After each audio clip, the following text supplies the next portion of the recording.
So I don't know anything. First time seeing this. So there's this show, it's called Under the Parenting. We write it, and you might have seen it.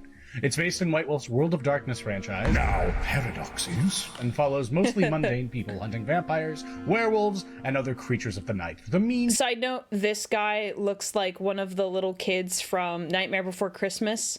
I dislike that movie, and this avatar just reminds me of it, so I just wanted to tell you I dislike it. Streets of Norfolk, UK. A lot of people in the comments section report really liking it. Yes, so I agree, yes. Thanks, guys. But lots of comments also mentioned they'd want to learn more about the setting. Not just hunter or vampire or whatever beastie of the week we present, the wider world of darkness. We got those comments a lot back in the old TTS days, but with Warhammer. And this time we thought we'd act on them.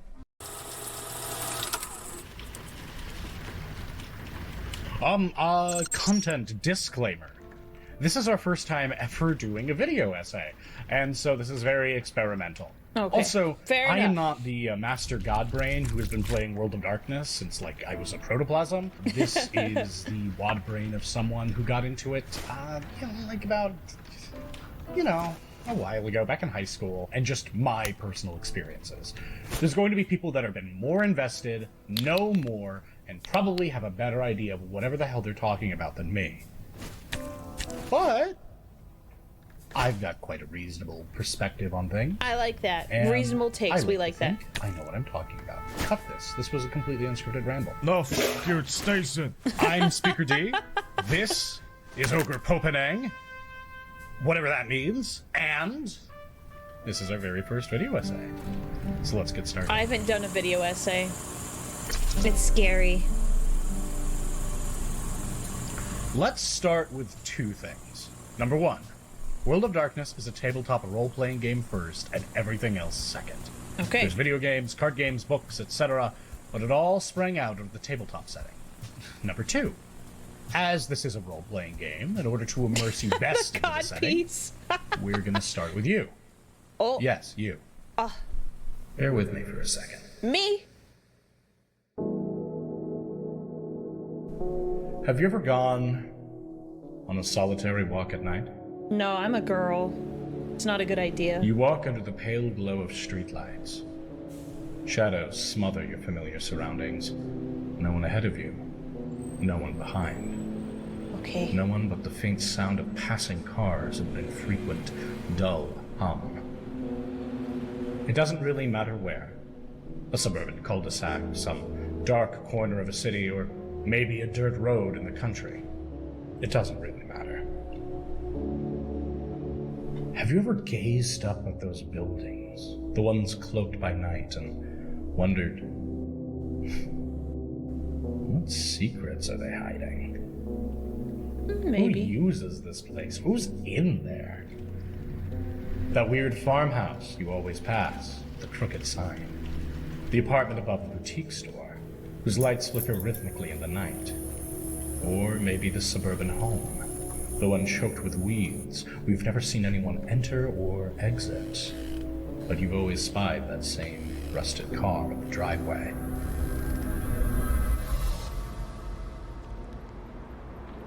In our normal, everyday world, these things aren't that deep. Inside the farmhouse is a normal family. The apartment needs to call an electrician.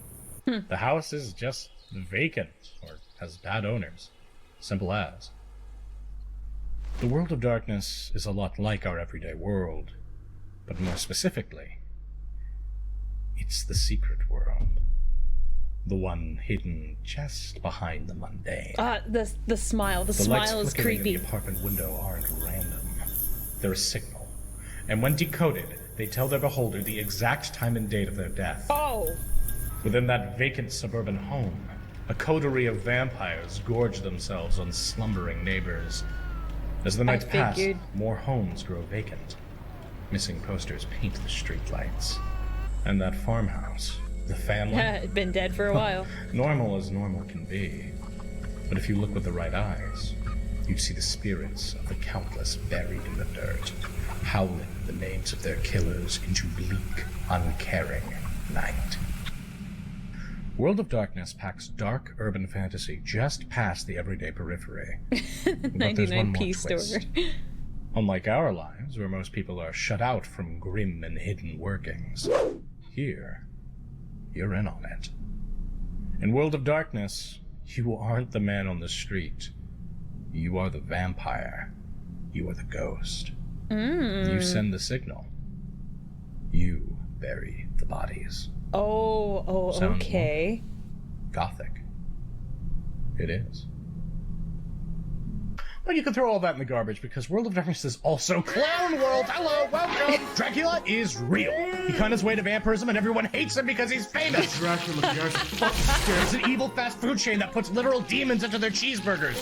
Dracula, guys. Wait, I want to know. It's an evil fast Tollies.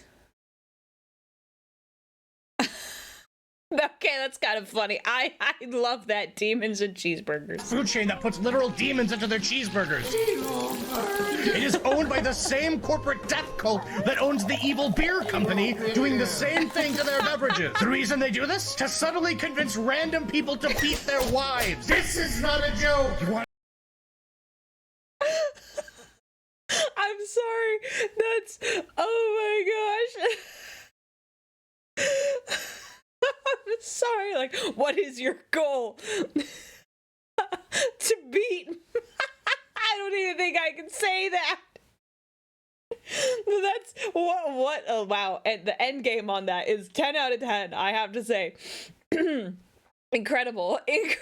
more? Oh, I can give you more. In 1914, a deranged inventor named Sarvargo was so disgusted at the capacity for mankind to destroy, he brought a giant Zeppelin armada across all of Earth's cities and declared himself world emperor. Wow. The hit squad, composed of secret agents, killer robots, and biofreaks, were barely able to force him to retreat. And then real-life scientist Michael Faraday vaporized him so hard they both exploded. And everyone on Earth just forgot this ever happened because the New World Order covered it up. I feel insane. And I'm not even talking about the steampunk explorers fighting Nazis on the Hollow Earth, or the ancient kingdoms of the Lizard Gang. The setting is off its shit. Incredible. It's got some pretty crazy stuff in it. But unlike my maximalist lore drop, it's also cool. Oh, yeah? Let's take a step back.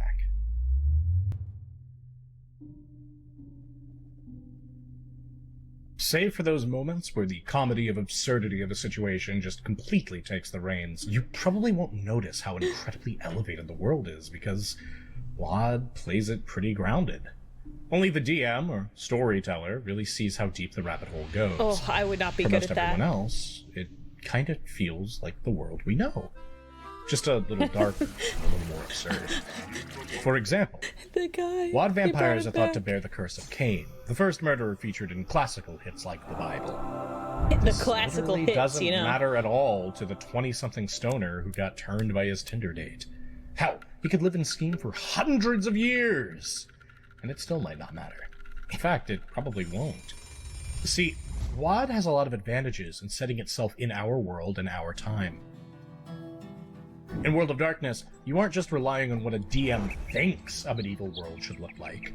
You're relying on a DM's knowledge of the real world to set That the is scene. pretty cool. Most DMs have no idea what a medieval economy looks like. They haven't really thought through how the world would change if a 90-foot giant shit lightning in the local textile industry, nor should they be expected to. That'd be a lot to expect. Honestly, you'd have to be a messed up medievalist to get anything done. But you live in the world you're playing Yeah, in. you should know. You know what happens if you call in a bomb threat to an airport? You know about how long it takes to drive from Houston to New Orleans. You know how much gas costs, what can be found at a local grocery store. And the shit you don't know and need to research? Google. Brother, it's the real world. What do you think's gonna happen if a 90-foot giant shits lightning on your local meadery? But beyond just being our world, WoD has its own feel too. Yes, a lot of familiar locations exist, but World of Darkness is going for something a bit more elevated than an adventure localized entirely within your local Gregs. In my completely subjective opinion, WoD is best described as No Country for Old Men, as directed by Suda. I have not seen that. Should I see that? Is that a good movie? What do you mean you haven't? It's just as I said, I haven't. Oh, it's also a book. Okay, apparently it's also a book. I haven't read it either. I'll watch the movie. I'll do that, but I won't keep us stagnant here. 51. No, that doesn't necessarily mean Anton Chigurh running around with a beam katana, necessarily. Instead, it's the dry humanity of No Country for Old Men, skirting the edges of the law and the world of the known. It's the familiar town where fiction painfully meets fact. Heroes taking their chances have their luck run out, while evil is implacable, inescapable, mundane, and no less immune to the norm. Wait. I've seen this face. I feel like I've seen a clip from the movie then. Okay. Rid of conventions of the world they live in. The coin travels across time and space from minting to now. Yeah. Oh. Yes, I did see a clip. A friend showed it to me. Okay, I guess we're gonna watch the movie. Now to save a cashier's life. And another makes the same trip to take someone else's. Or maybe both were as meaningless as the money people die for. Into this formula comes the saccharine madness reminiscent of Suda 51's No More Heroes or Killer 7. Hammer horror monsters run webs of shadows where blood is lubricant to an uncontrollable mosaic of agendas. Just as characters can be drab like No Country, they can be bright and shining, vibrant with camp, mystery, stupidity, or intrigue. There's a sense that you're caught in this bardo state, a place between life and death, between the pawn, the king, and, if you're fortunate, the errant spanner in the works. It's a celebration of mayhem, decay, or at least the people who live amongst it. Okay, I see where Maybe this is absurd, going. but those absurdities just mimic the off-kilter beats of our own manic world. That's just my take on it, though. My World of Darkness. But to hear WoD describe itself, the term it lands on is gothic punk. I like it. It's got a nice ring to it. Yeah, it does. But what exactly does that mean? Well, to hear it from them. The term Gothic punk best describes the decadent ambience and rebellious fervor of the World of Darkness.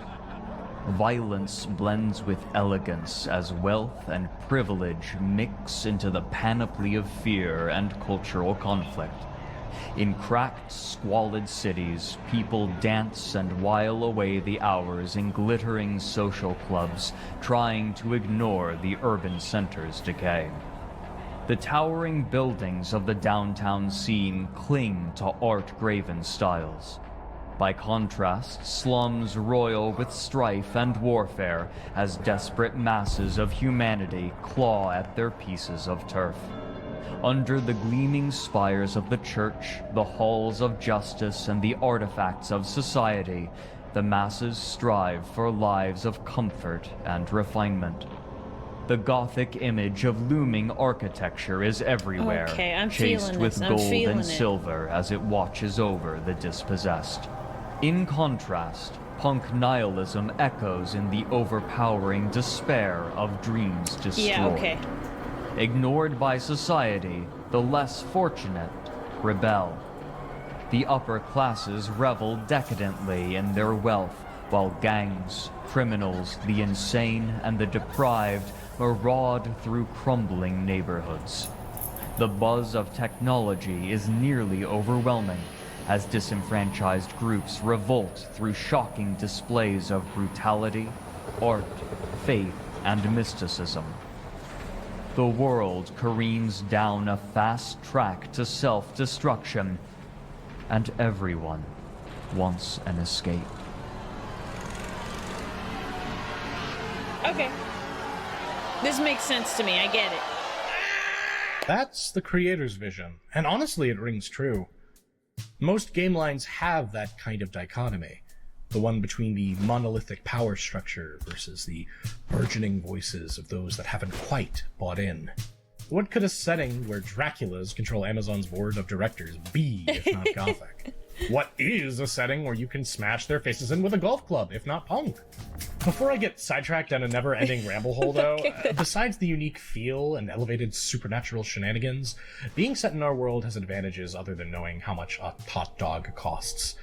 It also gives players at the table an onus to make characters that feel real. Right, you don't make... Sure, those... Like real- regular in like Dungeons and Dragons, it's like they're larger than life. They have like really emphasized personality traits, which is like here it's like, oh, you have someone who has more like reasonable like flaws and things. Not that you can't do that in regular D&D, but this encourages you to do something more down to earth. People might be vampires or have some elevated profession like hitman, rockstar, criminal, CEO, but it also empowers you to make your PC a 28-year-old garbage man named Chuck, who just happened to get wrapped up in whatever game line he's in. In my opinion, it's one of the most fun ways to play.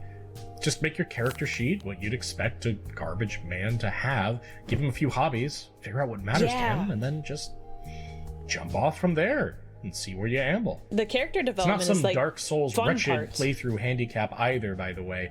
In my home vampire game, between the member of the esoteric snake cult and the overworked car mechanic, it's the car mechanic that's left every encounter with a body count, and the cultist who tends to have to staple their tongue back in their mouth when some mean beastie caves their teeth in.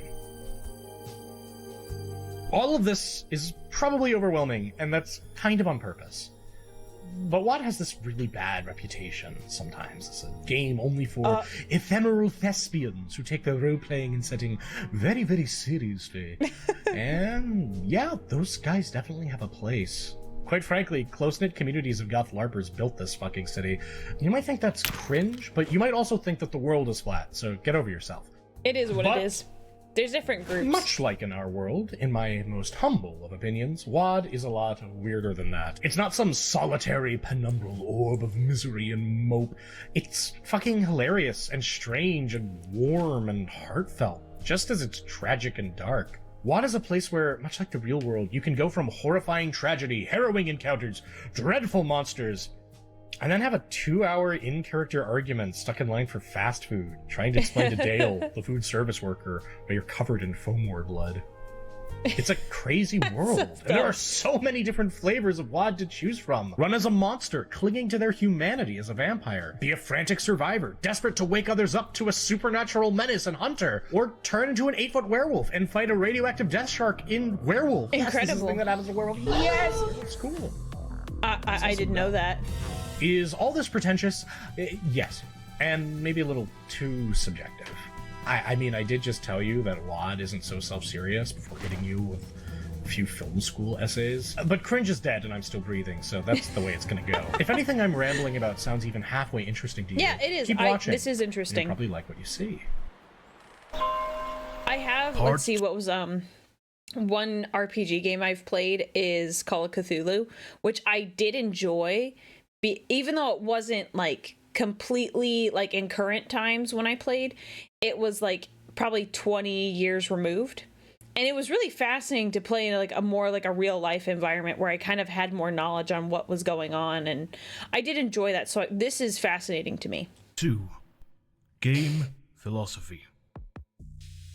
Before I keep selling you the legend of John Hender's hammer, though, I should tell you how WoD earns the accolades I've been heaping on it. Most TTRPGs are built on the famous 3 pillars. That's combat, exploration, and social gameplay. Some games flex especially hard on certain pillars. Pathfinder 1st Edition wouldn't be Pathfinder 1st Edition if you weren't busting the mechanics open like some multi-armed gunslinger tycoon in the action economy. Meanwhile, Never a played game Pathfinder. like Call of Cthulhu is all about the mystery there you and go. horror of Lovecraftian fiction. Players aren't called adventurers, they're called investigators. Right. And that's because the game focuses more on the pillar exploration than rushing down Yogg-Sothoth with a blicky and a pocket full of dreams. Dude, Likewise, you die as so you probably fast in guessed, that game. World of Darkness is the role player's roleplay game, with emphasis on your character first and everything else second. Oh, okay, I like that. Therefore, it leans most heavily on the social pillar. What does that mean? Essentially, if you're tuning in for Vampire Diablo, then there are better games for you. The systems here are built around drama, suspense, and politicking. I am so bad Combat's at politicking. fun, but it's also incredibly lethal and risky. Any schmuck with a shotgun can get lucky and remodel your face into a vertical conversation pit. Unless, of course, you're a werewolf, an 8-foot-tall killing machine of Gaia's vengeance and fury, except for also, no, it's still possible. Just more difficult. You're not invincible. No one is. In WoD, the game isn't usually about plundering a dungeon. It's about maintaining whatever stressful life you're presently leading, struggling and changing as you bounce between unseen agendas, all while fighting to make your own possible. WoD is ultimately a game about the players, their decisions, their goals, more so than other RPGs. You set your agendas. You decide what's important to you. Your storyteller's there to guide you. to challenge you, and ultimately build a satisfying arc. Different game lines have different ways to approach the more social, character-driven aspects of the game. These approaches are universally interesting, and something I'd love to go more in depth with for individual game lines in later videos. Here's a few in a nutshell, though. In Vampire, you play as a monster, forced to drink the blood of the living to survive, struggling and compromising with your darkest self to retain your humanity. It's an experience best summarized in the signature phrase, "A beast I am, least a beast I become." In Mage, you are an enlightened will worker with a unique gift, the near limitless power of magic. And with that magic, you can quite literally change the world. The question is, how will you? Do you have the right? And have you thought through what happened in the world if you did? Or hell, what happened if you didn't? Wraith in particular has a very strong concept. You're dead and gone, a verifiable ghost with a whole world of ghost politics and ghost intrigue surrounding you. But all of it is artifice. At its heart, Wraith is about moving on. Your goal isn't to become king of Ghost Mountain, it's to confront your death, accept it, and leave your character behind as bravely as you can. Okay, I like this that. Act of confronting mortality, of essentially starting play with a character who ideally won't survive. I really like that. That's strong character development. I think it's pretty powerful and bold. And the only reason more people don't play it is because another player at your table contractually has to whack you with a horsewhip all game. It's very weird, kind of adversarial, but it can be good. Only play it with your rabbi, your priest, your polycule, whoever you trust. But hey, you want to hear more about combat? Let's go. Depending on the kind of creature you're playing as, you have different systems working to keep you more alive than the average Joe when some psychopath is belt sanding your skull in half. But no matter what you are, you need to plan your engagements, at least a little bit. Fight dirty, try to strike first, strike fast. Strike when the guys you're trying to decapitate aren't staring directly at you, because even if you'll probably win a fair fight, you could also suddenly and unexpectedly not. This more realistic approach to combat not only encourages you to fight sparingly and find other means of resolving conflicts, but it also gives you, the player, a leg up on even the biggest of bads. This is because the metric for "oh fuck" for essentially everyone in the setting is 3 to 6 people with shotguns hanging out somewhere they don't expect them. That statement on the dangers of combat shouldn't be confused to mean every beastie is a pushover, though. Vampires take bullets like love taps. A werewolf pack decisively wins the M1 Abrams matchup, and mages can essentially deal with anything so long as they've got prep time. But whether you're running a hunter's cell, a vampire coterie, or a wraith circle, they're called circles? But anyway, no matter what your boy band is called, the thing that can give you the edge over supernaturals more powerful than you is this. The base rule for everyone else in World of Darkness is something to the effect of, fuck you, got mine.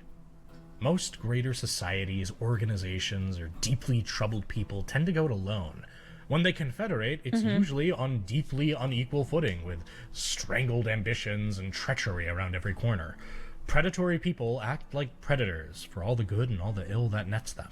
So that's a strength for your special group, who, ideally, do not all hate each other and or are not actively plotting each other's death. Ape together strong, so if tactical plastique placement fails you, know that just having a circle of dependable friends and allies is a hidden X factor in a world like this. For those paying attention, yes, you're goddamn right, the power of friendship is meta in World of Darkness, just like it is in real life. Yes! This shouldn't be taken to think that all supernatural creatures are weenies, though. No, I wouldn't vampires think so. juggle dumpsters, the Fae can shoot death beams by playing the ukulele. It's just that even with that kind of firepower, damage in combat is kept somewhat realistic. Mark Henry is a very strong lad, but if I ran him over with an 18-wheeler, his strength would not avail him. Probably. Maybe the best way to view it is mostly realistic. It's not as if there are dice rolls are a thing systems meant to reflect getting your wounds infected or whatever. In fact, as dangerous as combat is, you can sometimes pull away with even the faintest of odds. Case in point, I have one memorable story of a game where one of my players very bravely leapt out and started doing kung fu shit at a group of heavily armed PMC board kickers. He beat the snot out of one, but was seemingly oblivious to the fact he had put himself point-blank range with his rear to a man with an automatic shotgun. That's pretty bad. This should have been the end of his character, for despite their kung fu moves, they had no protections outside of their leather jacket. Oh. Yet, somehow, that bastard managed to walk away. Not just with their life, but with nary a scratch. I love Is that dice because rolls. it's a dice game and I rolled the worst damage in the world? Yes. But it also illustrates a point. That's so funny. Because on the other end of the spectrum, you have moments where getting shot point blank with a shotgun does not result in a small boo-boo, and instead bypasses powers granting invincibility and immortality. This is best seen in 5th edition's Conclave of Prague, a lore love event that. where a surprise shotgun blast turned the perfectly chiseled face of Camarilla faction leader Hardestep the Younger into a goopy splattering of extra spicy alphabet soup, Ew. despite the fact that the guy had a near-complete mastery of Ventru super durability. Personally, I've had it both ways. The combat isn't realistic in the sense that things are modeled realistically, and you have to make sure your wounds don't get infected with Warhammer Fantasy shit. It's realistic in the sense that combat is confusing, tumultuous, and dangerous. I will say Outside of my werewolf. DM accounts for, like, in certain circumstances, if, like, let's say, like, a knife is being held to your throat, like, in the game, so you're basically a captive, like, he basically does it in a way where it's like, yeah, technically the knife only does, like, 1d4 damage, but because of the position you're in, like, he'll straight up say, like, okay, this character will die. If they rolled a hit and they can make this happen, they will die. That is just how it is. WoD is not typically that combat-focused of a game, so when it does happen, combat accentuates the social consequences of battle, namely, the risk of death. So why then, if it's so dangerous, would anyone get involved in combat? Oh, the situation. Because, dummy, it's fun! It is fun. Also, your characters probably have something to fight for. And if they don't, dumbass, you probably have a boss you're beholden to that's gonna make you do shit you don't want to do because they don't want to do it. Whether it's your ideals, your own survival, or pure self-interest, most inhabitants of the world of darkness will eventually find violence filtering into their lives. Yeah. WoD has a strong emphasis on You can't corrupt avoid it. systems of power. Almost every game line has a heaping helping of row, row, fight the power baked directly into it. Unless, of course, you choose to row, row, be the power. In which case, your prerogative is making sure anyone fights the law has about as much success as the Bobby Fuller 4. Fight the yoke of the ancients as an anarch vampire, or jockey for your place at the top within the Camarilla. Toil to bring magic back to the world with the Council of Nine Traditions, or keep the masses moving towards your utopia in the Technocratic Union. Or fuck it! Sit it all out! Don't pick a side! Trouble, inevitably, will always come to you. But the choice and its Yeah, your DM's consequences gonna be are always fed up. yours. So, if you're ready to play a tabletop role-playing game that focuses on exploring your own special snowflake as they struggle and suffer in a hostile world of freaks, if you're okay getting your head popped off because Soup Can Joe, the heavy-hauling hobo, rolled 6 10s on their firearms Oh my roll, gosh. if you like vampires, werewolf, wizards, and urban decay, World of Darkness might be for you. The only question is, where do you start? The answer is a video game. Okay.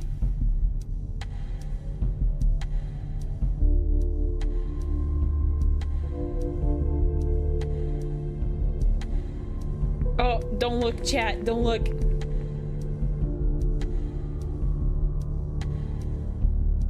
World of Darkness is lucky enough to have several excellent video games under its belt, but the one everyone talks about is legendary crime against semicolons, Vampire the Masquerade Bloodlines. Do not let punctuation fool The semicolons. I'm sorry, that was really good. you. Bloodlines is very, very good. A classic, some might say. Many people might say. Many people might say better than me might say. So I won't go into exhausting detail. If you never heard of this game, there are many I have excellent heard of breakdowns Vampire on the Bloodlines Masquerade. to pursue at your leisure, but take my word for it. If ever there was a WoD primer, by God, it's this game. In it, you play a freshly embraced vampire of your chosen clan, plunged headfirst into a web of undead politics, treachery, and other hot topics. Hot topic. Your decisions matter, the characters feel human, and nothing has encapsulated the feeling of World of Darkness better, in my opinion. Is it flawed? You bet your ass it is. Don't ever ask me what a Quaijin is!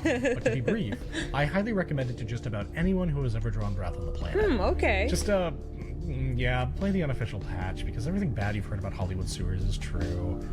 But I know you want more. You want the TTRPG. So I'm gonna tell you where to start there too. But first, ad time.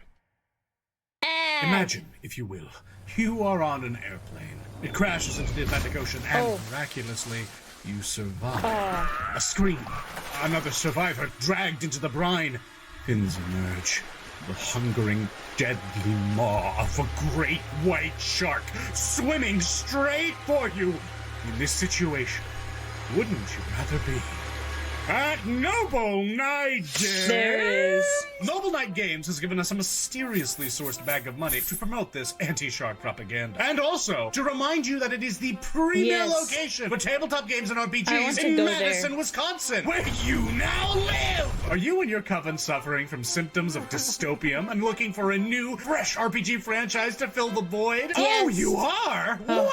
None better to help time. plug that gaping wound in your Sunday evenings. The Noble Knight Games! Hey, You want to it's a play Vampire Sunday. the Masquerade? It's a Sunday Which one? evening-ish. How about Vampire the Requiem? Oh, that one. That's gotta be. Oh, there it is! How do they do it? What's going on? And they have Mummy in stock. Okay, I'm less scared. It's safe to come out again. Wargaming? They got it. Boards games? They got it. The Spear of Longinus? They keep it in the back. Glue? All the glue you can yes. eat. But what to do when about that the paint Mafia that I book you can lick? need is sold out? Well, add it to your want list. You'll get an email as soon as someone with the book dies and their possessions are contributed to the Noble Knight Game Archives. Thank you. Or if someone sells it to them through their buy and sell program, which you can also They do. die, you get it. All this with a free shipping within the U.S. for any order over $149. I don't know if I'll as well order as that a flat much. rate U.S. shipping option with all orders shipped out within 24 hours, which Wow. indeed covers your order of 15 Blood Dim Tide supplements, you mermaid milk freak. Do you see this knight? He fights for your freedom. He does want to kill you, but he won't. Why? Because gamers like you populate his web store, buy his goods, and temper his wrath. In conclusion, who was D.B. Cooper? I don't know, but you might find the answer at nobleknight.com. Very cool. Part 3 editions. Okay, have you played Bloodlines? Yes? Great. No. Did you not? But I will. That's fine too. I will. I think I will. It's a great game worth your time, but not all necessary, just useful. It's a great way to step into the world, especially if you have problems getting a stable group together for a tabletop game. But supposing you're ready for that step anyway, you've got a table wanting to try out World of Darkness, you, know how to play a tabletop role-playing game, or otherwise excited to learn. I can do that. Where, amidst all these crazy logbooks, do you start? That's a complicated question. Let me lead you to the answer. First, you'll need to pick which game line. Each game provides different creatures you to take the roles of, different themes and toolboxes to play around with. Okay. For instance, love everything I've talked about with combat. Werewolf is, and always will be, the most combat-focused WoD game. Start your search there. Okay. Want intrigue? Every game I line love does intrigue. but few do it as well as Vampire. Or fuck off, disregard all of that. You think elves are cool? Play Changeling. Cast a mighty spell and play Mage, if you fucking dare. Play whatever. Oh. All the shit I talk about in the themes is optional. You can make any kind of game you want with these systems. I'm just covering what the default is slanted towards. Here are the issues you're going to run into, though. For one, WoD has been around since the 1990s, and it can be easy to get overwhelmed by choice. Which book should I play? Which edition is the right one? Etc. That's number one. Here's number two. Despite the wide bevy of WoD games, they're not all updated to the latest edition, 5th. In fact, at time of writing, only 2 are. Usually there's not too much of an issue playing between editions, but with 5th, there is one. Or well, more of one. Slight changes in how difficulty, damage, stats, and other things are handled make it harder to cross over with older games. This means you have several essential choices. Option 1. At time of writing, only Vampire the Masquerade and Hunter the Reckoning have 5th edition variants. Thus far, compared to earlier games, 5th edition games focus on smaller stakes and slower XP growth with weaker characters. This is done in service of creating a more intimate feel for the players. And it works! It focuses on making you feel less like a character in the world of darkness and more like a person. In my humble opinion, it's quite successful at that.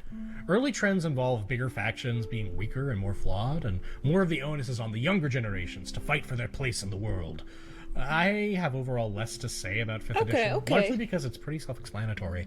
Pick it up, play it, and enjoy. Just Werewolf know that is everything now else also yet in to 5th? fully Okay. arrive.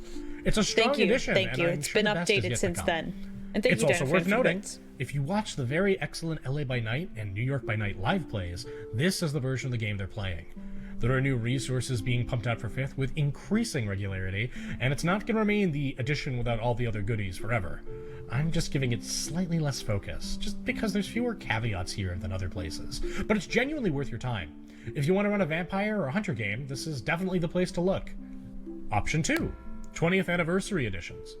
Before 5th edition, the edition of the land was WoD 20th Anniversary.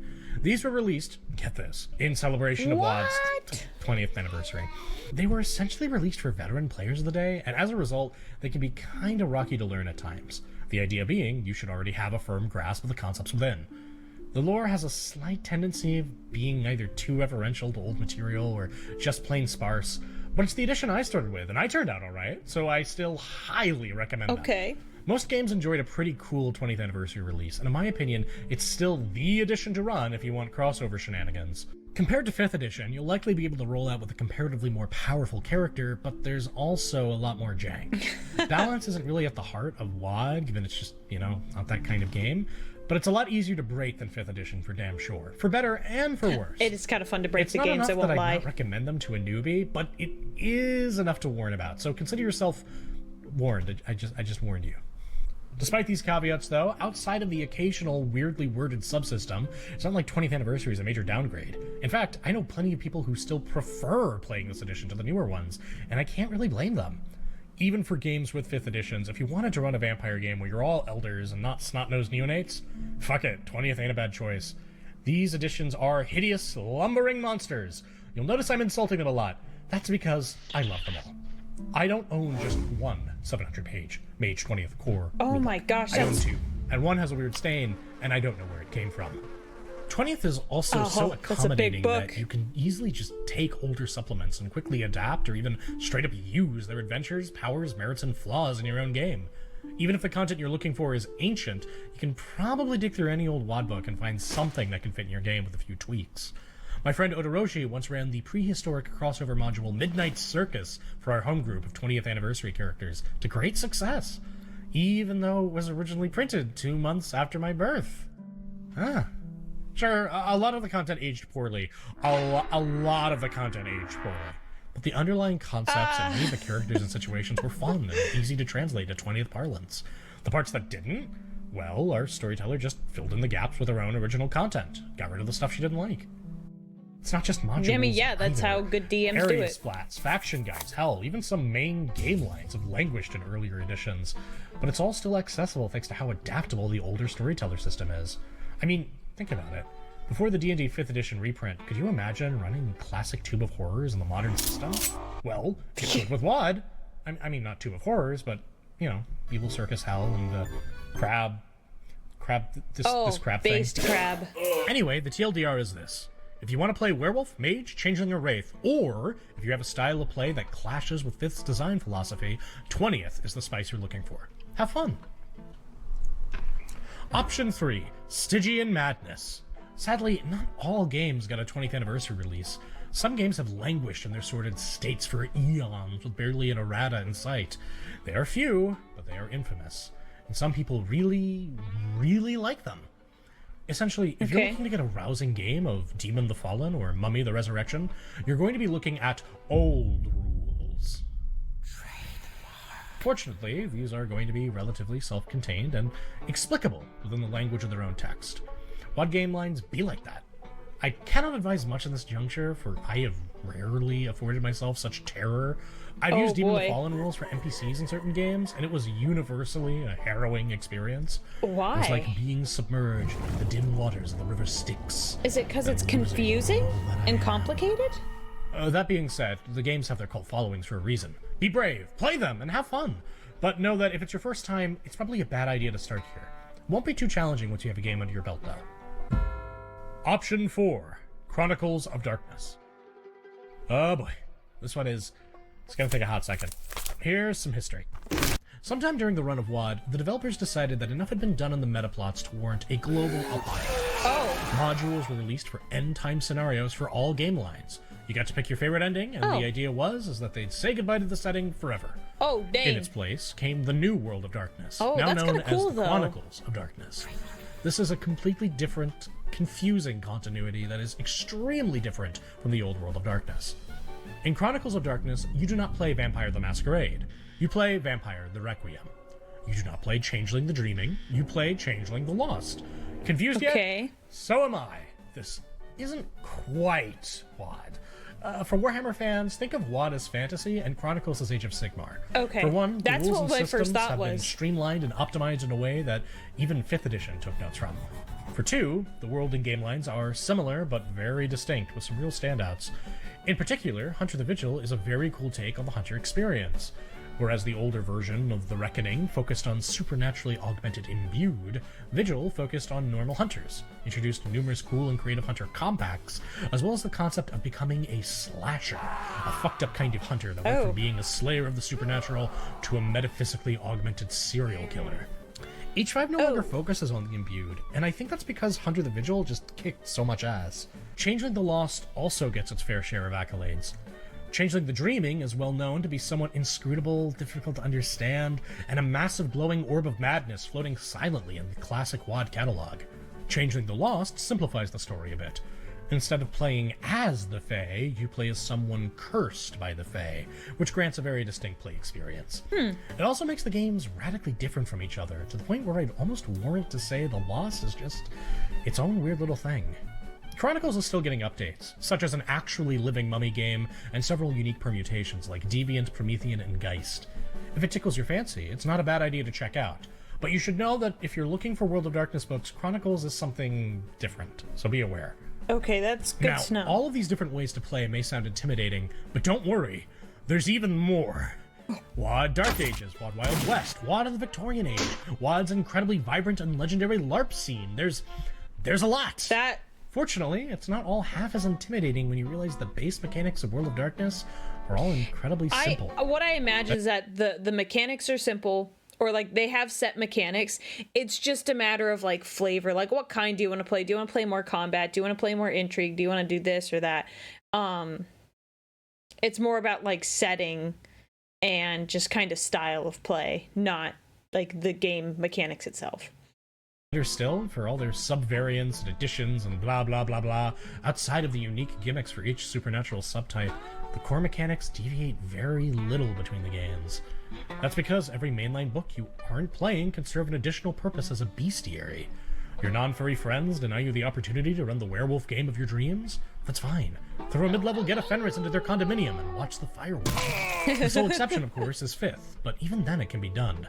It's different, but not that radically different. Part 5! Mechanics! So how simple is it? Simpler than D&D, to be honest. The core mechanic of WoD is the this. D10s. All editions utilize a simple D10-based dice pool system. D10s look like this, and character sheets look like this. At character creation, you decide which skills and attributes your character has by filling in the dots with the game's allotted budget. Dots represent how good you are at something. 1 dot is below average, 2 is average, 3 means you can make a career out of it, 4 means you can make a great career out of it, and 5 means that you're one of the best in the world. Wow. Someone with strength 5, for instance, is one of the strongest people on the planet. Someone with medicine 5 might be an internationally acclaimed neurosurgeon, whereas a med student might have medicine 1 and a nurse medicine 2. So, putting that into practice. This character has 3 dots of firearms and 3 dots of dexterity. Oh, wow. They're a good shot, and they're fast to boot. Unfortunately, a blood-sucking freak of nature is running right at them. They need to put those skills to good use. Do it.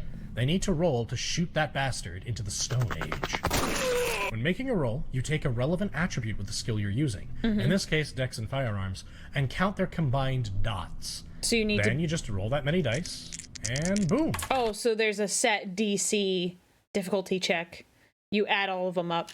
You'll have a target number, usually 6s, and everything above that on the dice are successes. Okay. Tally your successes, and that's the result of your roll. In this roll, we got 3 dice hitting our target number, so we've got 3 successes. A direct hit. With rare exceptions, this is essentially how every action in the game is performed. Want to stab a guy? Dexterity plus melee. Want to not shit yourself on a first date? Charisma plus expression. Easy peasy. The advantages of this system are its ease of use and flexibility. Example. Firearms' typical function is to point guns in people's directions and pull the trigger. Right. But if you wanted to field strip a gun, it's also what you'd use. You could also use it in an investigative sense. Perception plus firearms to determine what kind of gun scooped some poor victim's brains out.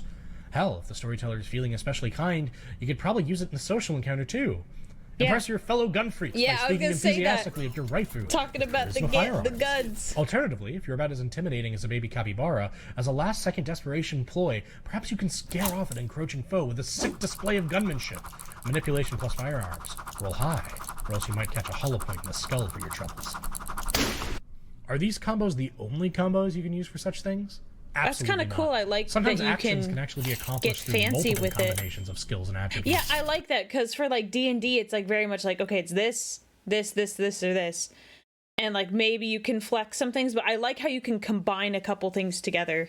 For instance, a storyteller might allow you to field strip a firearm with the firearms, technology, or craft skills, but not all roles are equal. Storyteller may require more successes for roles they think are a stretch.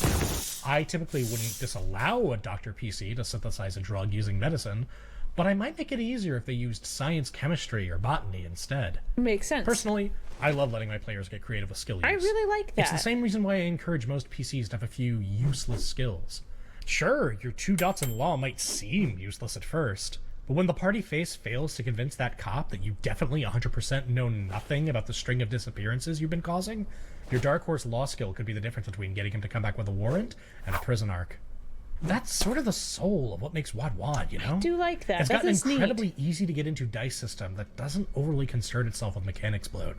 It's not completely rules light, like Powered by the Apocalypse, but it's less hindered by exacting systems and, like, I don't know. Item carry weight. What can you carry? I don't know. What the storyteller thinks you can carry. If it beggars belief, make a check. Okay, you'll know how carrying all that weight affects you. A good, adaptable storyteller and a gaggle of creative miscreants can have a hell of a time telling their story using this system. And really, what more can you ask for? Part 6. The end! And yeah, that's pretty much it.